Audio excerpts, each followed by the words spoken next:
Ang kwentong ito ay hango sa tunay na mga pangyayari. Ang mga pangalan na babanggit ay atin lang itatago sa kanilang pagkakakilanlan. Ang kwentong ito ay galing sa ating kaibigan.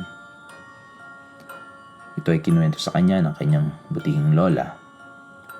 Ang mga pangyayaring ito ay nangyari sa Quezon. Pakinggan po natin. Sa isang maliit na bayan sa probinsya ng Quezon, may kumakalat na kwento tungkol sa isang matandang babae na itatago na lang natin sa pangalang Sisa. Isang byuda na pinaghihinalaang mangkukulam ng kanyang mga kapitbahay. Si Aling Sisa ay nabubuhay ng mag-isa sa isang lumang kubo sa dulo ng nayon. Malayo sa karamihan, kakaunti lang ang nakakaalam tungkol sa kanyang buhay. Ngunit marami ang naniniwala na siya ay may kapangyarihang mangkulam dahil sa kanyang kaalaman sa mga halamang gamot at sa mga kakaibang ritual na ginagawa niya tuwing gabi.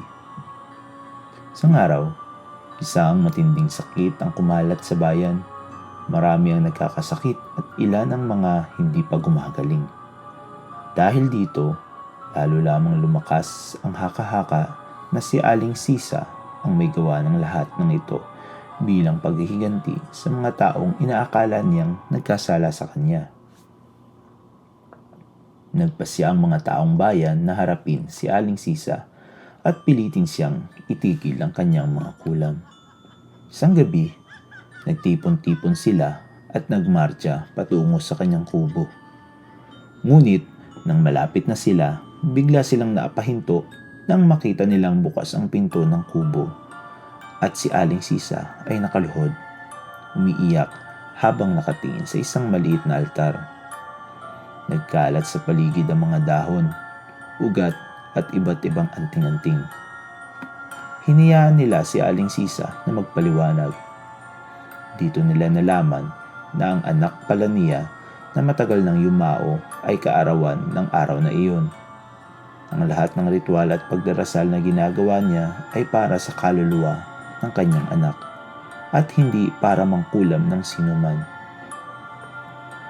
Ang kaalaman niya sa halamang gamot ay minana niya sa kanyang ina na isang manggagamot at ginagamit niya ito para tumulong, hindi para manakit. Lubos na nagsisisi ang mga tao sa kanilang maling panghuhusga kay Aling Sisa. Sa halip na pag-initan, tinulungan nila itong linisin ang pangalan sa pamamagitan ng pagkakalat ng totoong kwento ng kanyang buhay. Unti-unting nagbago ang ihip ng hangin sa nayon at si Aling Sisa ay naging kilala bilang isang mabuting manggagamot na laging handang tumulong gamit ang kanyang kaalaman sa halamang gamot.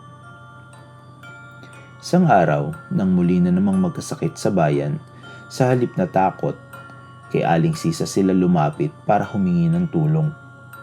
Gamit ang kanyang kaalaman, nagawa niyang gumawa ng mga gamot na nagpapagaling sa sakit.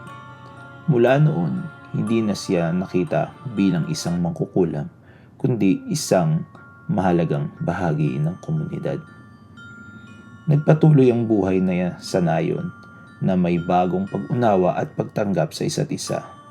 Ang kwento ni Aling Sisa ay naging isang paalaala sa lahat na hindi dapat basta-basta magpapadala sa takot at tsismis.